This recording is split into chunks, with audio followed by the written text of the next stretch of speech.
સ્વરૂપ નિષ્ઠાનું, અવતાર જેવા જાણે તો ધ્રુવ થયાનું.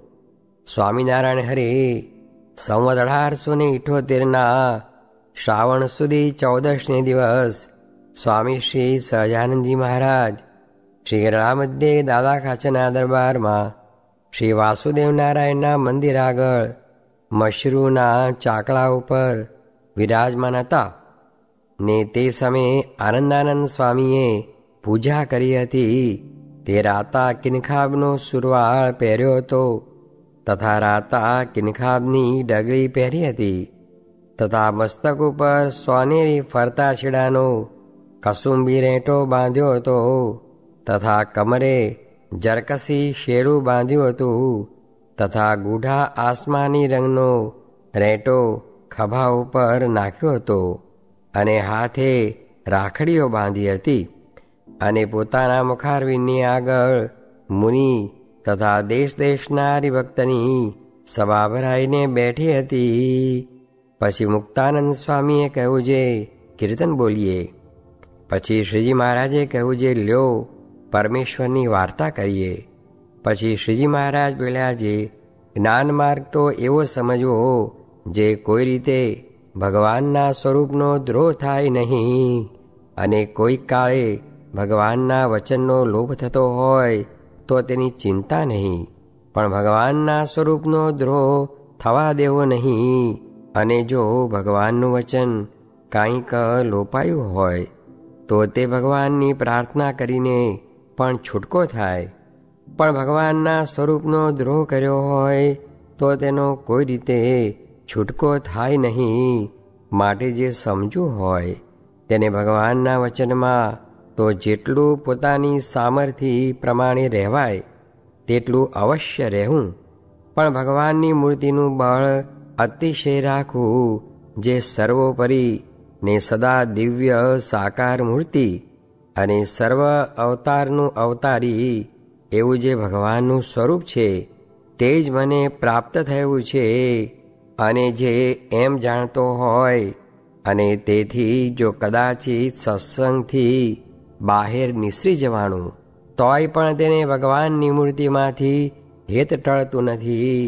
અને તે હમણાં તો સત્સંગથી બહાર છે, પણ દેહ મૂકીને તો અંતે ભગવાનનું જે અક્ષરધામ તેને વિશે ભગવાનને સમીપે જશે અને હમણે સત્સંગમાં રહેતો હશે અને શાસ્ત્રના વચનમાં પણ રહેતો હશે. અને તેને જો ભગવત સ્વરૂપની નિષ્ઠા પાકી નહીં હોય તો તે જ્યારે દેહ મૂકશે ત્યારે કાં તો બ્રહ્માના લોકમાં જશે અને કાં તો કોઈક બીજા દેવતાના લોકમાં જશે, પણ તે પુરુષોત્તમ ભગવાનના ધામને વિશે નહીં જાય. તે માટે પોતાને સાક્ષાત મળ્યું જે ભગવાનનું સ્વરૂપ તેને સદા દિવ્ય સાકાર મૂર્તિ અને સર્વ અવતારનું કારણ અવતારી એવું જાણવું. અને જો એમ ન જાણે ને નિરાકાર જાણે ને બીજા અવતાર જેવા જાણે તો એનો દ્રોહ કર્યો કહેવાય. અને જેમ અર્જુન હતા તેને તો ભગવત સ્વરૂપનું બળ હતું અને યુધિષ્ઠિર રાજાને તો શાસ્ત્રના વચનનું બળ હતું. પછી જ્યારે ભારતની લડાઈ થઈ ત્યારે શ્રી કૃષ્ણ ભગવાને અર્જુનને કહ્યું જે સર્વધર્માન પરિત્યજ્ય મામેકમ શરણમ વ્રજ અહમ ત્વા સ્વર પાપેભ્યો મોક્ષયિષ્યામિ મા શુચઃ. એ શ્લોકનો એ અર્થ છે જે હે અર્જુન, સર્વધર્મને તજીને તું એક મારા જ શરણને પામ તો હું તને સર્વ પાપ થકી મુકાવીશ. તું કાંઈ શોક કરીશ માં. એ વચનને માનીને અર્જુન જે તે લડાઈને વિશે અનંત દોષ થયા તો પણ લેશ માત્ર મનમાં ઝાંખા થયા નહીં અને ભગવાનના આશ્રયનું બળ રાખી રહ્યા. અને યુધિષ્ઠિરે કાંઈ પાપ કર્યું નહીં તો પણ શાસ્ત્રના વચનનો વિશ્વાસ હતો. તેણે કરીને એમ જાણ્યું જે મારું કોઈ કાળે કલ્યાણ નહીં થાય.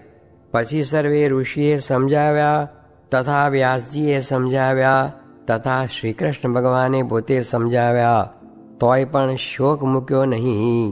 પછી શ્રી કૃષ્ણ ભગવાને ભીષ્મ પાસે લઈ જઈને શાસ્ત્ર સંબંધી કથા સંભળાવી ત્યારે કંઈક વિશ્વાસ આવ્યો, તોય પણ અર્જુન જેવા નિસંશય થયા નહીં. માટે બુદ્ધિમાનને તો ભગવત સ્વરૂપનું બળ અતિશય રાખ્યું જોઈએ. એ બળ જો લેશ માત્ર પણ હોય તો મોટા ભયથી રક્ષા કરે. તે પણ શ્રી કૃષ્ણ ભગવાને કહ્યું છે, જે સ્વલ્પમ અપ્યસ ધર્મસ્ય ત્રાયતે મહતો ભયાત. એ શ્લોકનો એ અર્થ છે, જે ભગવત સ્વરૂપના બળનો લેશ માત્ર હોય તે પણ મોટા ભય થકી રક્ષાને કરે છે. જેમ અર્જુને ભારતી લડાઈ કરી ત્યારે તેને વિશે કેટલીક જાતના અધર્મરૂપી મોટા મોટા ભય આવ્યા, પણ તે ભય થકી જે અર્જુનની રક્ષા થઈ તે ભગવત સ્વરૂપના બળને પ્રતાપે થઈ. માટે જેને સર્વથી ભગવત સ્વરૂપનું બળ અધિક હોય એ જ એકાંતિક ભક્ત કહેવાય, અને તે જ પાકો સત્સંગી કહેવાય. અને શ્રીમદ ભાગવતમાં પણ એ જ વાત પ્રધાન છે, જે શ્રુતિ સ્મૃતિના ધર્મને કાંઈક તજાય તો તેની ચિંતા નહીં, પણ ભગવાનનો આશ્રય તજવો નહીં. અને કોઈક એમ જાણે જે આવી વાત કરીએ તો ધર્મ ખોટા થઈ જાય, પણ આ વાર્તા કાંઈ ધર્મને ખોટા કર્યા સારું નથી. આ તો એટલા સારું છે, જે દેશ, કાળ, ક્રિયા, સંગ, મંત્ર, શાસ્ત્ર, ઉપદેશ અને દેવતા એટલાવાના શુભ અને અશુભ એ બે પ્રકારના છે. તેમાંથી જો અશુભનો યોગ થાય ને એને કાંઈક વિઘ્ન પડે તો પણ જો ભગવાનના સ્વરૂપમાં નિષ્ઠા પાકી હોય તો તે કલ્યાણના માર્ગમાંથી કોઈ કાળે પડે નહીં. અને જો ભગવત સ્વરૂપની નિષ્ઠામાં કાચપ હોય તો જે દિવસ ધર્મમાંથી ચડી જવાય તે દિવસ તે એમ જાણે જે હું નરકમાં પડી ચૂક્યો. માટે જેને ભગવત સ્વરૂપનું બળ તે જ પાકો સત્સંગી છે. અને એવીના બીજા તો ગુણબુદ્ધિવાળા કહેવાય. અને જેને ભગવત સ્વરૂપની નિષ્ઠા પાકી હોય તેને જ શાસ્ત્રમાં પણ એકાંતિક ભક્ત કહ્યા છે. અને આ સમયમાં જેવી સત્સંગમાં વાર્તા થાય છે તેને જો નારદ સંકાદિક ને બ્રહ્માદિક દેવતા સાંભળે તો સાંભળીને એમ કહે છે, આવી વાર્તા કોઈ કાળે સાંભળી પણ નથી અને સાંભળશું પણ નહીં. આ વાર્તા તો ન ભૂતો ન ભવિષ્યતિ એવી છે. અને અતિશય ઝીણી વાર્તા થાય છે તો પણ અતિશય સ્થૂળ બુદ્ધિવાળા હોય તેને પણ સમજાય છે. એવી મૂર્તિમાન વાર્તા થાય છે. માટે આ સમય જેને સત્સંગમાં પ્રતીતિ આવી છે તેના પુણ્યનો પાર આવે એમ નથી. એવું જાણીને સત્સંગી હોય તેને પોતાને વિશે કૃતાર્થપણું માનવું જોઈએ. અને જેને ભગવાનને વિશે અતિશય પ્રીતિ હોય તેને તો આ વાર્તા સમજાય અથવા ન સમજાય તો પણ તેને તો કાંઈ કરવું રહ્યું નથી. પણ જેને પરમેશ્વરને વિશે અતિશય પ્રીતિ તો ન હોય તેને તો જરૂર ભગવાનના સ્વરૂપનો મહિમા સમજો જોઈએ. માટે જે ડાયો હોય તેને તો આ વાર્તા સમજી વિચારીને અતિ દ્રઢ ભગવાનનો આશરો કરવો એ જ મત અતિ સારમાં સાર છે. ઇતિ વચનામૃતમ. એ રીતે ગરડા મધ્ય પ્રકરણનું 9મું વચનામૃત જે તે થયું.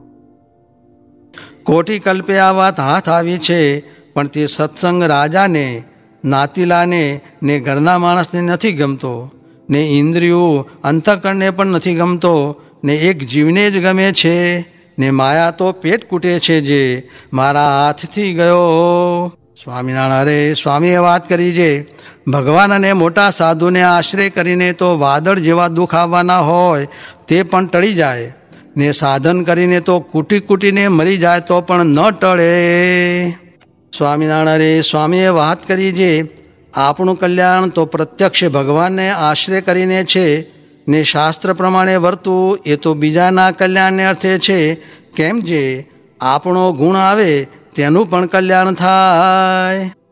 સ્વામિનારાયણ સ્વામીએ વાત કરી જે ભગવાનનું ને આ સાધુનું જ્ઞાન જેને થયું છે તેને કાંઈ કરવું રહ્યું નથી.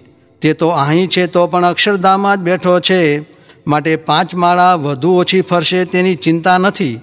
તે તો સામર્થ્ય પ્રમાણે વર્તવું, પણ ભગવાન ને આ સાધુ એ બેને જીવમાં રાખવા ને આપણે સાધનને બળે મોટાઈ નથી, આપણે તો ઉપાસનાના બળથી મોટાઈ છે. સ્વામિનારાયણ સ્વામીએ વાત કરી જે એક દિવસ મહારાજ નર્મદામાં નાહીને ધ્યાન કરવા બેઠા. તે ઉઠે નહીં. પછી મુક્તાનંદ સ્વામીએ હાથ જોડીને 2-3 વાર કહ્યું છે, હે મહારાજ, તમે ટીમણ કરો તો ઠીક. પછી મહારાજે કહ્યું છે, ટીમણ તો કરવા છે પણ અમારે વાત કરવી છે. પછી સ્વામીએ કહ્યું છે, હે મહારાજ, તમે વાત કરો. પછી મહારાજ બોલ્યા છે, આ 50 કરોડ યોજન પૃથ્વી છે, તેથી 10 ગણું જળ છે, ને તેથી 10 ગણું તેજ છે, ને તેથી 10 ગણો વાયુ છે, ને તેથી 10 ગણો આકાશ છે, ને તેથી 10 ગણો અહંકાર છે, ને તેથી 10 ગણું મહત્તત્વ છે, ને તેથી 10 ગણો પ્રધાન પુરુષ છે, ને તેથી અનંત ગણા પ્રકૃતિ પુરુષ છે, અને તેથી અનંત ગણું પર અક્ષરધામ છે. તે ધામને વિશે રહેનારા જે અનંત કોટી મુક્ત છે તેમને પુરુષોત્તમનો સંબંધ છે, પણ બીજાને નથી. કેટલાકને તો ઇન્દ્રાદિકનો સંબંધ છે, ને કેટલાકને તો બ્રહ્માદિકનો સંબંધ છે, ને કેટલાકને તો વૈરાટાદિકનો સંબંધ છે, ને કેટલાકને તો પ્રધાન પુરુષાદિકનો સંબંધ છે, ને કેટલાકને તો પ્રકૃતિ પુરુષાદિકનો સંબંધ છે, પણ પુરુષોત્તમનો નથી. ત્યારે મુક્તાનંદ સ્વામીએ કહ્યું છે, અહીં કોઈકને પુરુષોત્તમનો સંબંધ થયો હોય તો? ત્યારે મહારાજે કહ્યું છે, એટલી જ વાત સમજવાની છે. કેમ જે અક્ષરધામના મુક્તને પુરુષોત્તમનો સંબંધ છે, કાં તમારે છે, પણ બીજા અવાંતર કોઈને નથી. સ્વામિનારાયણ હરે સ્વામીએ વાત કરી છે, ભગવાનનો નિશ્ચય છે, પણ જો કોઈક મંદિર આંચકી લીએ ને ભગવાન કાંઈ સહાય ન કરે તો કેટલાકનો નિશ્ચય ટળી જાય, ને દ્રઢ નિશ્ચયવાળાને તો સર્વ ટળી જાય, પણ સંશય થાય નહીં.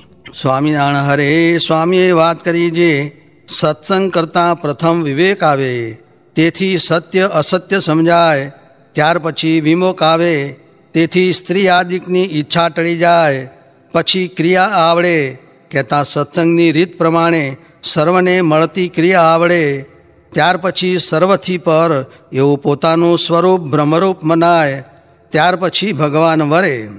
ત્યાર પછી જેમ જીવ દેહની રક્ષા કરે છે, સ્ત્રી સ્વામીની રક્ષા કરે છે, તેમ ભગવાન સર્વ પ્રકારે રક્ષા કરે છે.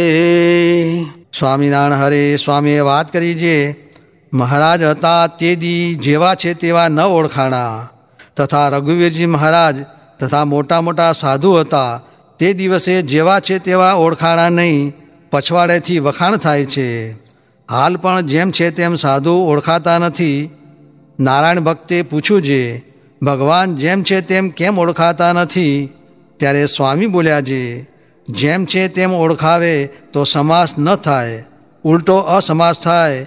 ને મહારાજે જેમ છે તેમ વાતો કરી, તેથી સૌ માણસ વર્તમાનમાંથી પડી ગયા. પછી મહારાજે કેટલાક વચનામત ખોટા કરી નાખ્યા ને કહે છે, એકે વચનામત રાખવું નથી. પછી નિત્યાનંદ સ્વામીએ પ્રાર્થના કરીને કહ્યું છે, ધર્મામૃતમાં તથા શાસ્ત્રમાં મળતું આવે એમ શોધીને લખશું. ત્યારે આટલા રહેવા દીધા. માટે જેમ છે તેમ સમજાવે તો સમાસ ન થાય, માટે એમ સમજવું છે. મહારાજે કર્યું છે તે આપણું સારું થાય એમ કર્યું છે, નીકળ બીજાના જેવું આપણું થઈ જાય તેમાં ને આમાં ફેર રહે નહીં. સ્વામિનારાયણ હરે સ્વામીએ વાત કરી છે, કેટલા કહે છે જે કાંઈ જાણતા નથી, આવડતું નથી, પણ ગાદીએ કોણે બેસાડ્યા છે એની તેને કાંઈ ખબર છે? બધું એ જાણે છે, ત્યારે જ ગાદીએ બેસાડ્યા છે. આ તો સત્સંગમાં કુસંગની વાત કરી, હવે મોક્ષની વાત કરીએ છીએ. જે એકોપી કૃષ્ણસ્ય કૃતઃ પ્રણામો એ શ્લોકનો અર્થ કર્યો છે. એક પ્રણામે મોક્ષ થાય તો આ તો કરોડો પ્રણામો કર્યા હશે, પણ મોક્ષ થયાની પ્રતીતિ આવતી નથી ને શાંતિ થતી નથી. પણ જો પ્રગટ ભગવાનને જાણીને તથા ઓળખીને એક પ્રણામ કરે તો ભગવાનના ધામમાં જાય ને મોક્ષ થયાની પ્રતીતિ આવે ને શાંતિ પણ થાય. સ્વામિનારાયણ હરે સ્વામીએ વાત કરી છે.